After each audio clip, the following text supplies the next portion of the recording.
जब 15 अगस्त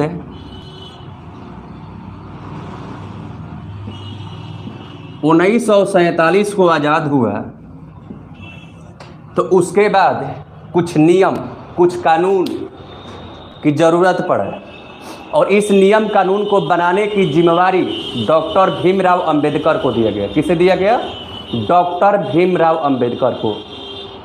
तो कानून या विधि के निर्माता अगर हम लोग कहेंगे तो किसको कहेंगे? डॉक्टर भीमराव अंबेडकर को। डॉक्टर भीमराव अंबेडकर को। तो विधि या कानून के निर्माता, विधि मतलब कानून होता है।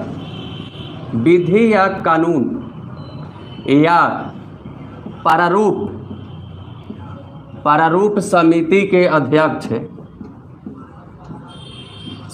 के अध्यक्ष, भीमराव अंबेडकर को कहा जाता है। भीमराव अंबेडकर को। इतना बात समझ में आया होगा। जब हमारा देश 1947 ईस्वी में आज़ाद हो गया तो हमें अपने देश को चलाने के लिए नियम और कानून की आवश्यकता पड़ी। इसका जिम्मेवारी डॉक्टर भीमराव अंबेडकर को दिया गया। इसलिए डॉक्टर भीमराव अंबेडकर को विधि, कानून या प्रारूप समिति के अध्यक्ष कहा जाता है।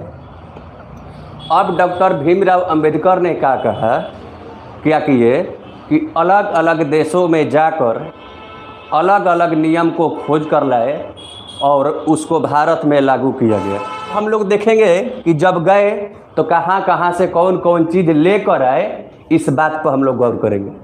तो सबसे पहले हम लोग चलते हैं गोरखा के पास। गोरखा मतलब समझते हैं? अंग्रेजों के पास। अंग्रेज, इसको ब्रिटेन कहते हैं। और यहाँ पर 4 गो बात में कन्फ्यूजन होता है। का बात में कन्फ्यूजन होता है देखिएगा ध्यान से। सबसे पहले हम लोग इंग्लैंड, उसके बाद हम लोग का बढ़िया पड़ोसी नहीं मतलब मित्र देश है अमेरिका, और उसके बाद कनाडा, जापान।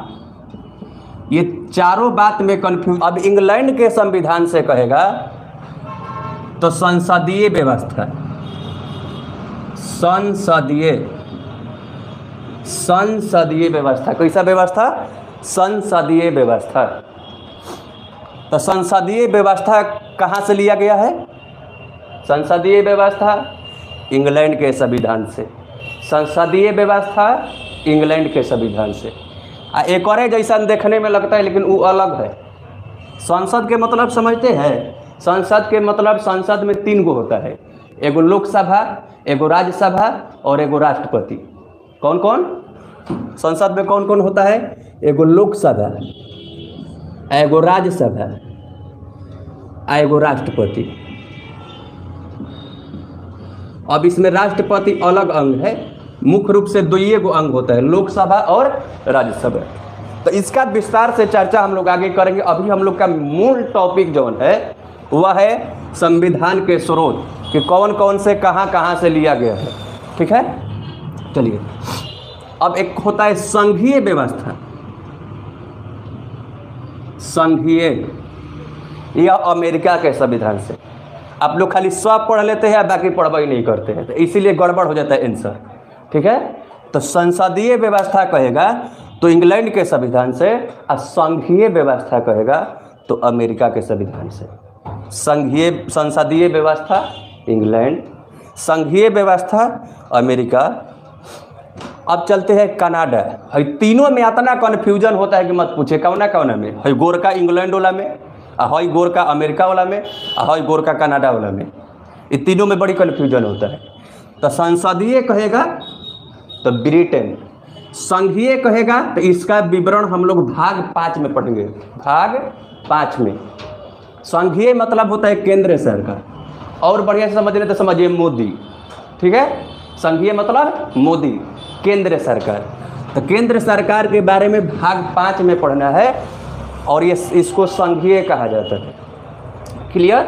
संसदीय ब्रिटेन, संघीय अमेरिका और संघनात्मक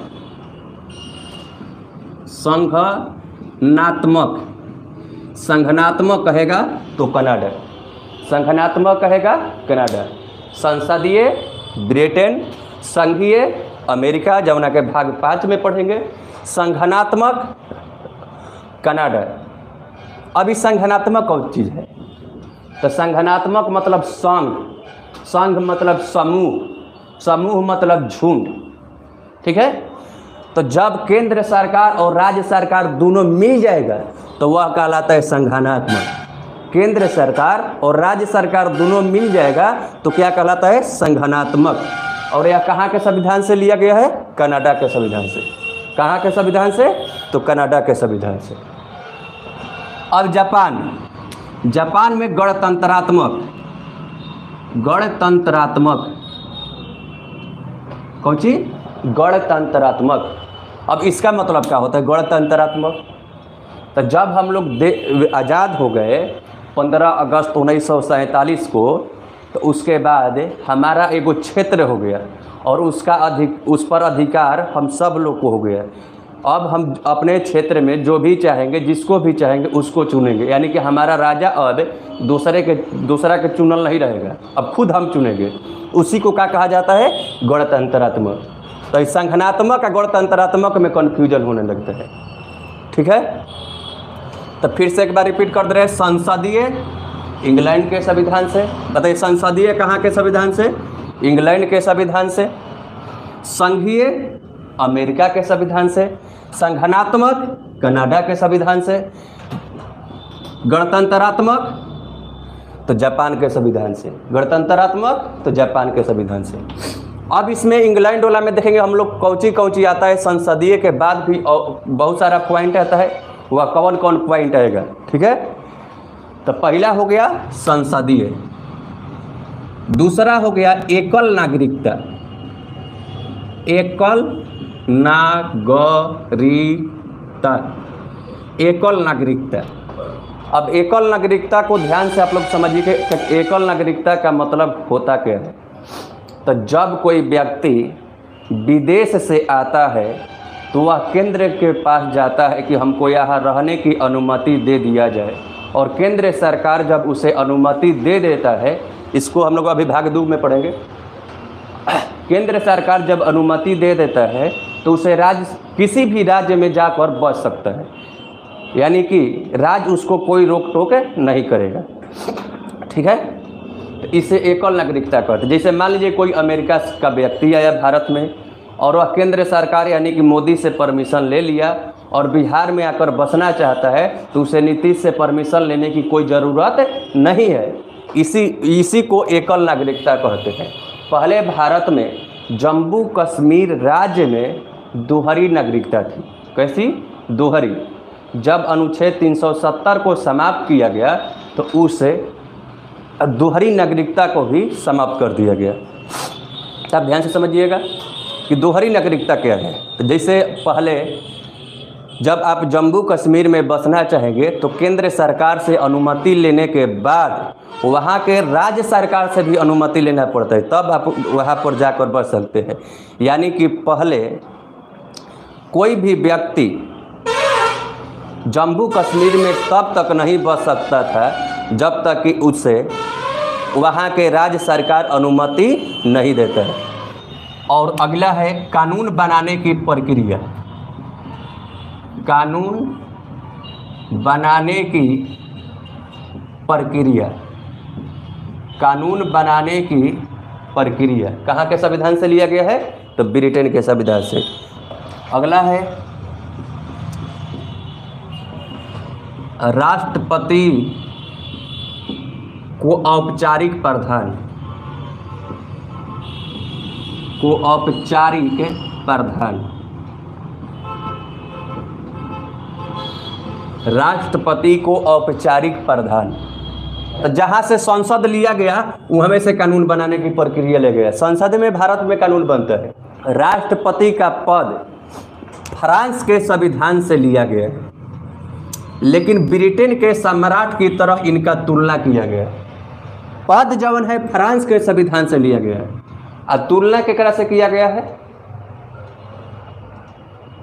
तो तो तुलना किया गया है ब्रिटेन के राजा से। तो यहाँ पर आप कंफ्यूजन मत होइएगा। पद पूछेगा फ्रांस राष्ट्रपति का, तुलना पूछेगा ब्रिटेन के राजा या इंग्लैंड के राजा। लोग भाई अपना अपना टिकट करा के चलिए अमेरिका, देखते हैं कौन कौन पद लिया गया है। अमेरिका, तो अमेरिका में एगो नंबर का पढ़े थे बताइए? एगो पढ़े थे संघीय व्यवस्था। कौन व्यवस्था? संघीय व्यवस्था। संघीय व्यवस्था नंबर 1। संघीय मतलब केंद्र सरकार। केंद्र सरकार का काम करेगा उसके बारे में हम लोग को पढ़ना है। अमेरिका का जो संविधान से लिया गया है, और इसका विवरण आगे चलकर हम लोग पढ़ेंगे भाग 5 में। भाग 5 में। दूसरा, उपराष्ट्रपति का पद। उपराष्ट्रपति का पद दो याद करिए पहले। नंबर 1 संघीय व्यवस्था, नंबर 2 उपराष्ट्रपति का पद। संघीय व्यवस्था, उपराष्ट्रपति का पद। उपराष्ट्रपति समझते हैं राज्यसभा के सभापति होते हैं। आगे चलकर हम लोग सब भाग 5 में पढ़ेंगे जितना है संघीय उपराष्ट्रपति। अगला है मौलिक अधिकार।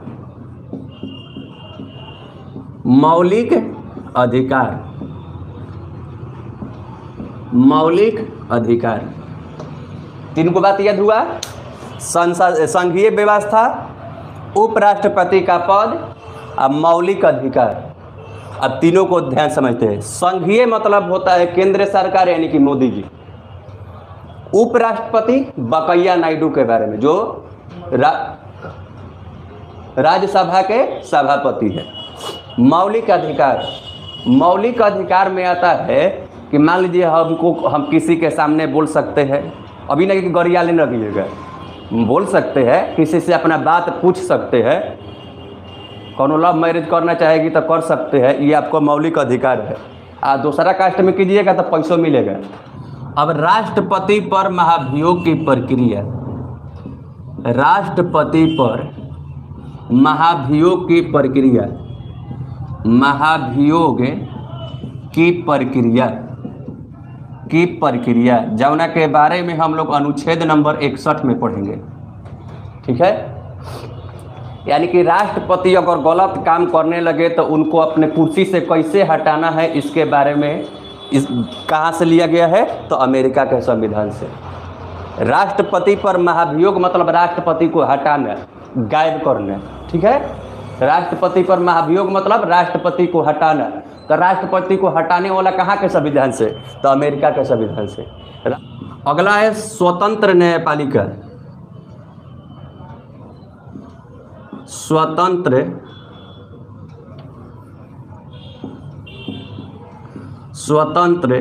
न्यायपालिका, स्वतंत्र न्यायपालिका। कौन न्यायपालिका? स्वतंत्र न्यायपालिका। यानी स्वतंत्र मतलब होता है कि घूस उस नहीं लेगा। अभी किसी पर केस कीजिएगा तो उतने वैल्यू, अब मुकेश अंबानी भी आप पर केस करेंगे तो उतने वैल्यू। बात समझ रहे हैं? एकदम ही साफ साफ निर्णय देगा। बात समझ रहे हैं? बाकी क्या होता है उसके बारे में नहीं। यानी कि स्वतंत्र न्यायपालिका हुआ, किसी का पक्ष नहीं लेगा और न किसी का विपक्ष करेगा, चाहे वह अमीर हो और चाहे वह गरीब हो। अब है न्यायिक पुनर्लोकन। न्यायिक पुनर्लोकन, न्यायिक पुनर्लोकन। मान लीजिए न्यायिक पुनर्लोकन का मतलब कि आपको कोई जज गलती से सजा दे दे। न्यायिक पुनर्लोकन, कोई जज गलती से सजा दे दे तो फिर आपको दोबारा मतलब समझ रहे हैं, फिर से आपको सजा सुना सकता है। इसी को न्यायिक पुनर्लोकन। पुनर्लोकन मतलब एक बार और, जैसे चुनाव में रिकाउंटिंग, अंग्रेजी तो नहीं ज़्यादा जानते हैं आप लोग। रिकाउंटिंग मतलब पुनर्लोकन यानी कि दोबारा गिनना। तो न्यायिक पुनर्लोकन कहाँ के संविधान से लिया गया है? अमेरिका के संविधान से। अगला देखिए, संविधान की सर्वोच्चता। संविधान की सर्वोच्चता, संविधान की सर्वोच्चता। इसका मतलब है कि दुनिया में, भारत में सबसे बड़ा संविधान होगा। एक मजदूरी करने वाले व्यक्ति को भी संविधान के अनुसार काम करना है, प्रधानमंत्री को संविधान के अंदर में रह के काम करना है, राष्ट्रपति को संविधान के अंदर में रह के काम करना है। तो यहाँ से एग्जाम में पूछता है कि निम्नलिखित में से कौन सा सबसे सर्वोच्च है? प्रधानमंत्री, राष्ट्रपति, संविधान, सर्वोच्च न्यायालय के मुख्य न्यायाधीश। तो उस समय सबसे सर्वोच्च हो जाता है संविधान। सबसे सर्वोच्च हो जाता है कौन? संविधान। क्योंकि सब लोग किसके अंदर में काम करते हैं? तो संविधान के अंदर में। नंबर 1, संघीय व्यवस्था, उपराष्ट्रपति का पद, मौलिक अधिकार, राष्ट्रपति पर महाभियोग की प्रक्रिया, स्वतंत्र न्यायपालिका, न्यायिक पुनर्लोकन, संविधान की सर्वोच्चता। अगला पॉइंट है आयरलैंड। तो आयरलैंड के संविधान से नंबर 1, राज्य के नीति निर्देशक तत्व, राज्य के नीति निर्देशक तत्व। अगला है नंबर 2 में आपात उपबंध। आपात उपबंध, आपात उपबंध। आपात उपबंध का मतलब होता है कि देश में अब आपका कोई अधिकार नहीं रहेगा, तो जो भी अधिकार है वह केंद्र सरकार के पास चल जाएगा और केंद्र सरकार राज्यपाल के सहारे किसी भी राज्य में अपने दायित्व को निभाएगा। नंबर 3 में राज्यसभा में 12 सदस्यों को मनोनीत, 12 सदस्यों को मनोनीत। और इसी से रिलेटेड देखिए बड़का कन्फ्यूजन, यहीं से रिलेटेड एक होता है, ज़्यादा नीचे आ रहा है, जर्मनी के संविधान से लिया गया है। और इसका मतलब है, दोनों में अंतर समझा दे रहे हैं कि आपातकाल के समय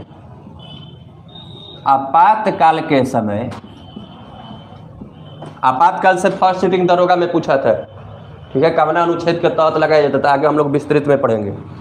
आपातकाल के समय मौलिक अधिकारों पर प्रतिबंध, मौलिक अधिकारों पर प्रतिबंध, अधिकारों पर प्रतिबंध। आप ध्यान से समझिए, आपका यह मौलिक अधिकार है कि आप बोल सकते हैं, झुंड में चल सकते हैं, लेकिन जब आपातकाल लागू हो जाता है तो आपके मौलिक अधिकार पर रोक लगा दिया जाता है। आप बोल नहीं सकते हैं, झुंड में चल नहीं सकते हैं, ठीक है। तो आपातकाल के समय मौलिक अधिकारों पर रोक कहेगा तो जर्मनी के संविधान से, और केवल आपातकाल कहेगा तो आयरलैंड के संविधान से। बड़का कन्फ्यूजन है। संघनात्मक व्यवस्था,